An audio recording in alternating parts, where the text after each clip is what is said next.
Welcome to my poster.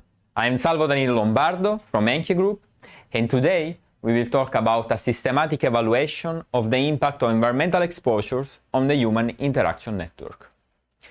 This is the overview of my poster, but now we will dig in part by part so that we can actually explore it and better understand it. So let's begin. We know that the phenotype and our phenotype is the result of the interactions between genes and the environment. And particularly in the environment, there are many chemicals that cause chemical-gene interactions.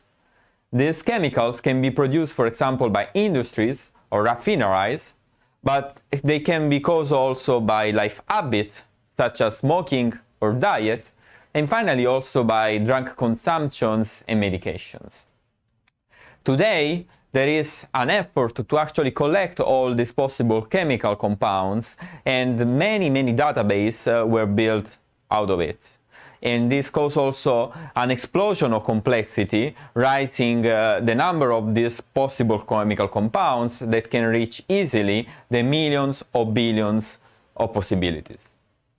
In our studies, we have focused mainly in one database, that is the Comparative Toxicogenomics Database, or CTD.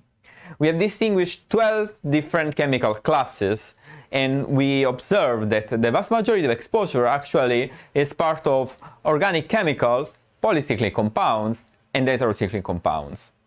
And when we look at the type of chemical-gene interaction, we can observe that the vast majority of them is given by changes in expression or in co-treatment. That means when there are more than one chemical compounds present on the human body, so that the human body is exposed to several chemicals at the same time.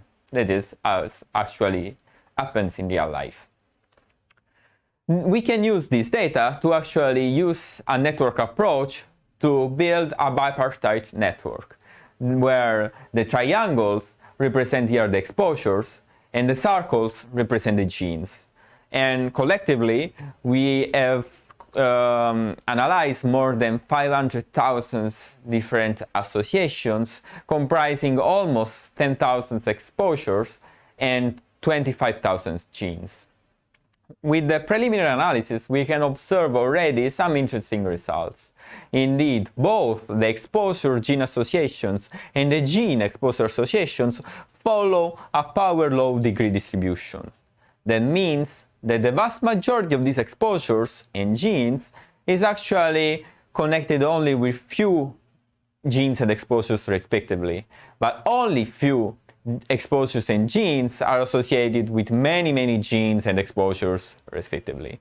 For example, here I show the top 3 exposures that are valproic acid, aflatoxin B1, and benzopyrene that are associated with thousands and thousands of gene perturbations. And as well, I show the top 3 perturbed genes that are caspase-3, TNF, and BCL2, which are well-known genes associated for other biological pathways, such as inflammation or apoptotic pathway, so essential for the cell survival. We can also map these 12 chemical classes in the human protein-protein interaction network. This is a network that includes all the possible physical interactions between proteins in the human body.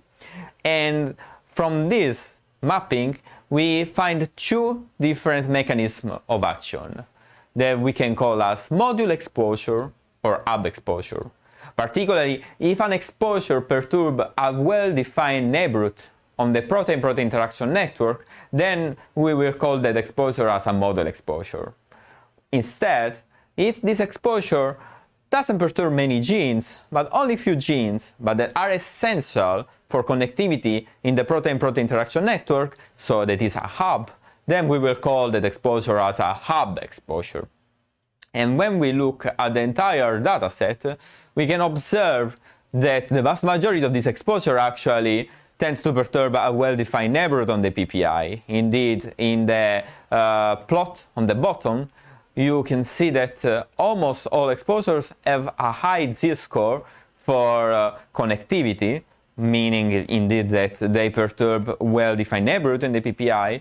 And then when we look on the top plot, where it establishes the total number of exposure per chemical class in the first bin, the number of module exposures in the second bin, and the third bin is the hub exposures, you can see that for all chemical classes, the module exposures are always more than the hub exposures. So we can already go to some conclusion. The first conclusion is actually our starting point, is that our phenotype is the result of the interaction between genome and chemical exposures. Then when we analyze the CTD database, we saw that the vast majority of these exposures are part of the heterocyclic compounds, the polycyclic compounds, and organic chemicals. And when they perturb the genes, the main mechanism of action is given by changes in gene expression.